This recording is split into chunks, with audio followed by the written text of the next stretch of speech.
नमस्कार आदाब दोस्तों, चलिए आज 28 फरवरी सुबह देश की ताजा बड़ी खबरें आपके लिए लेकर हाजिर हैं। चलिए दोस्तों, सबसे पहले डालते हैं सुर्खियों पर।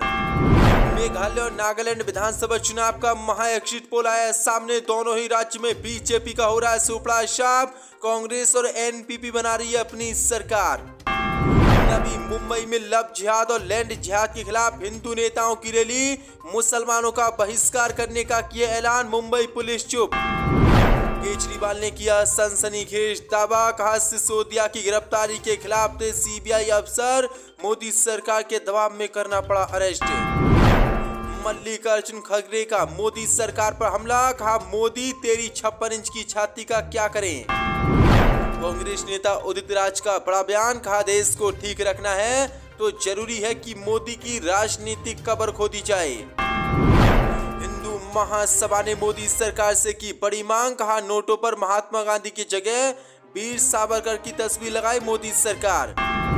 बांग्लादेश से मोदी सरकार को बड़ा झटका, बांग्लादेश के बॉर्डर पर 100 से ज्यादा बांग्लादेशियों ने भारतीय जवानों पर किया धारदार हथियार से हमला, बंदूकें छीनी, 2 भारतीय जवान घायल।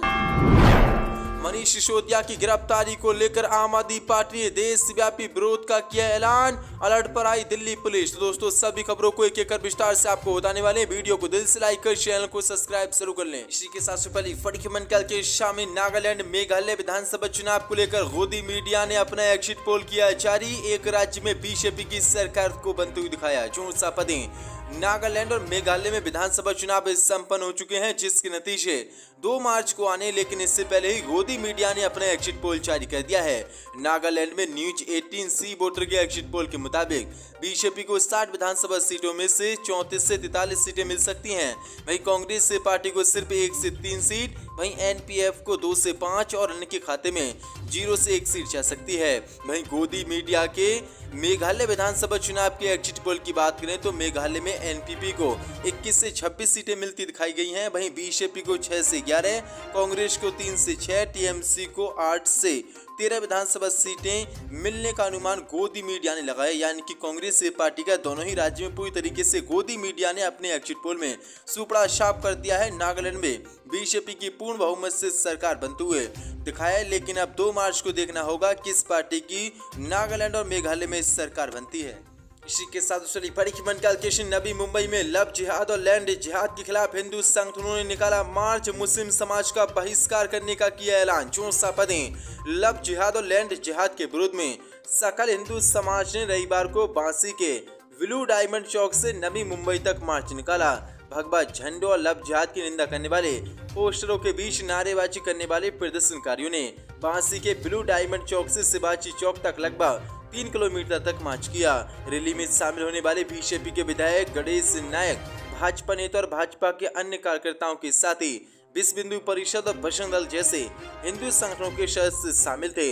इस दौरान मुसलमानों के खिलाफ जमकर झेल उगला गया और रैली में मुसलमानों का आर्थिक बहिष्कार करने का ऐलान किया गया, जिसके बाद मोदी सरकार पूरी तरीके से चुप है और भगवाधारियों पर कोई कार्रवाई अभी तक नहीं की है। इसी के साथ बड़ी खबर के हिंदू महासभा ने मोदी सरकार से की बड़ी मांग, कहा नोटों पर महात्मा गांधी की जगह वीर सावरकर की लगे तस्वीर। जो पदें अखिल भारत हिंदू महासभा ने भारतीय नोटों से महात्मा गांधी की तस्वीर को हटाकर उसके स्थान पर विनायक दामोदर सावरकर और अन्य स्वतंत्रता सेनानियों की तस्वीर लगाने की मोदी सरकार से मांग की है। हिंदू महासभा ने मोदी सरकार को लिखे एक खुले पत्र में संसद भवन को जाने वाली सड़क का नाम भी सावरकर के ऊपर रखने की मांग की है।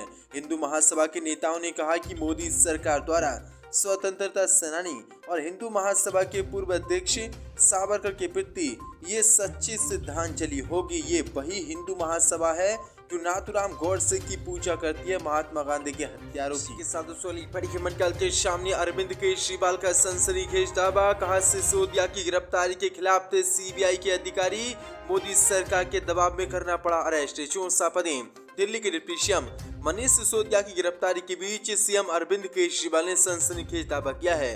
आबकारी नीति मामले में गिरफ्तारी के बाद अरविंद केजरीवाल ने मनीष सिसोदिया को निर्दोष बताया। अरविंद केजरीवाल ने दावा करते हुए कहा कि ज्यादातर सीबीआई के अधिकारी मनीष सिसोदिया की गिरफ्तारी के खिलाफ थे।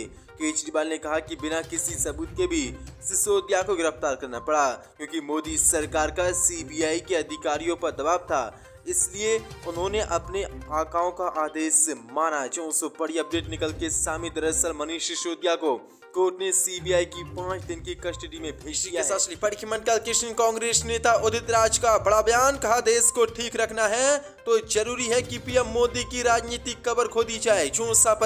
कांग्रेस नेता उदित राज ने मोदी तेरी कब्र खोदेगी नारे से जुड़े विवाद में बड़ा बयान दिया है। उन्होंने कहा कि अगर देश को स्वस्थ रखना है तो जरूरी है कि पीएम मोदी की राजनीतिक कब्र खोदी जाए। कांग्रेस नेता ने कहा कि ये एक राजनीतिक भाषा है। जब पीएम मोदी कांग्रेस मुक्त भारत की बात करते हैं तो इसका मतलब क्या है? इसका मतलब ये है कि वह कांग्रेस को मानना चाहते हैं या इससे डी रजिस्टर करना चाहते हैं। अपनी बात को आगे बढ़ाते हुए उदित राज ने कहा कि अगर देश को स्वस्थ रखना है, ठीक रखना है तो जरूरी है कि पीएम मोदी का राजनीतिक कब्र खोदी जाए। दरअसल आपको बता दें, पिछले दिनों कांग्रेस नेता पवन खेड़ा की गिरफ्तारी को लेकर कांग्रेस नेताओं ने विरोध किया था और एयरपोर्ट पर पीएम मोदी के खिलाफ मोदी तेरी कब्र खोदेगी नारे लगाए थे।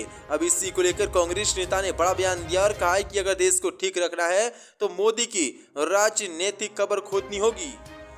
इसी के साथ कृष्ण कांग्रेस अध्यक्ष मल्लिकार्जुन खड़गे का मोदी पर जोरदार हमला, कहा मोदी तेरी 56 इंच की छाती का क्या करें। कांग्रेस अध्यक्ष मल्लिकार्जुन खड़गे ने आज मोदी पर जोरदार हमला बोला है। उन्होंने कहा कि मोदी तेरी 56 इंच की छाती का क्या करें, लोगों को रोजगार दो, तुम्हारी छाती 1 इंच भी कम हुई तो कोई फर्क नहीं पड़ता। मल्लिकार्जुन खड़गे ने कहा कि चील उड़ती है तो मोदी बोलते हैं देखो भैंस उड़ रही है। जब नेहरू ने भिलाई और बोकारो स्टील प्लांट बनवाया तो मोदी की उम्र 5 साल थी। खड़गे ने कहा कि मोदी कहता है वो किसी से डरेगा।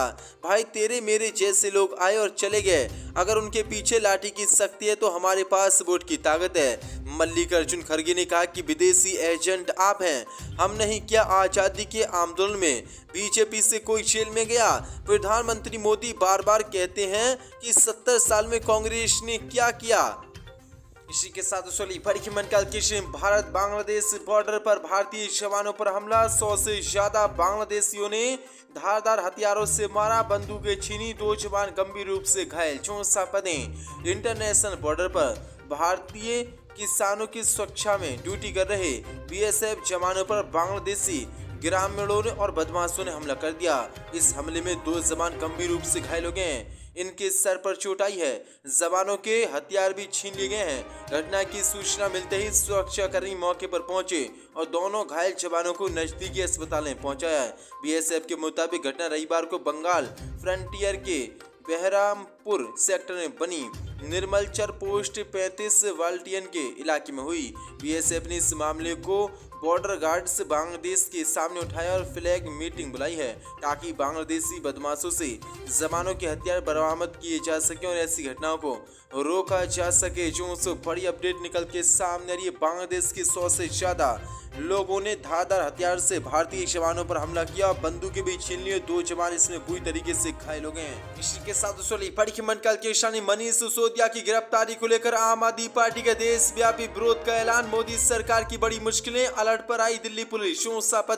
दिल्ली के आबकारी घोटाले में आरोपी उप मुख्यमंत्री मनीष सिसोदिया की गिरफ्तारी के विरोध में आम आदमी पार्टी ने देशव्यापी विरोध का ऐलान कर दिया है। दरअसल आपको बता दें, मनीष सिसोदिया को कोर्ट ने सीबीआई के लिए 5 दिन की रिमांड में भेज दिया है। अब इसी को देखते हुए आम आदमी पार्टी ने देशव्यापी आंदोलन का ऐलान कर दिया है। आपके विरोध को देखते हुए दिल्ली पुलिस अलर्ट मोड में आ गई है। दरअसल आपको बता दें, सीबीआई ने मनीष सिसोदिया को पूछताछ के दौरान रविवार की रात में ही गिरफ्तार कर लिया था, लेकिन बड़ी अपडेट निकल के सामने मनीष सिसोदिया पर आरोप है कि उन्होंने साल 2021-22 की आबकारी नीति जारी करने और उसे लागू करने में अनियमितता बरती है, इसलिए उनको गिरफ्तार किया गया था। लेकिन अब बड़ी अपडेट निकल के सामने आ रही है, मनीष सिसोदिया को कोर्ट ने सीबीआई की 5 दिन की कस्टडी में भेजा। इसके खिलाफ अब आम आदमी पार्टी ने मोर्चा खोल दिया है और पूरे देश में देशव्यापी विरोध का ऐलान कर दिया है। मंडल के सामने बीजेपी के राष्ट्रीय उपाध्यक्ष दिलीप घोष ने की बड़ी मांग, कहा पश्चिम बंगाल में लागू हो राष्ट्रपति शासन। 64 पदें,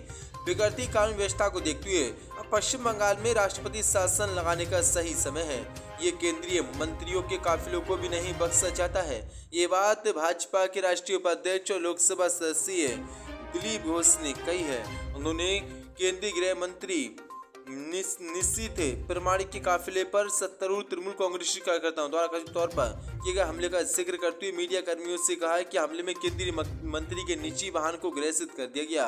राज्य में मुख्यमंत्री राज्य में आगामी पंचायत चुनावों के परिणाम को लेकर चिंतित हैं। वह और उनकी पार्टी राज्य में त्रिस्तरीय पंचायत प्रणाली में बिना किसी मुकाबले के सभी सीटों पर कब्जा करना चाहती है।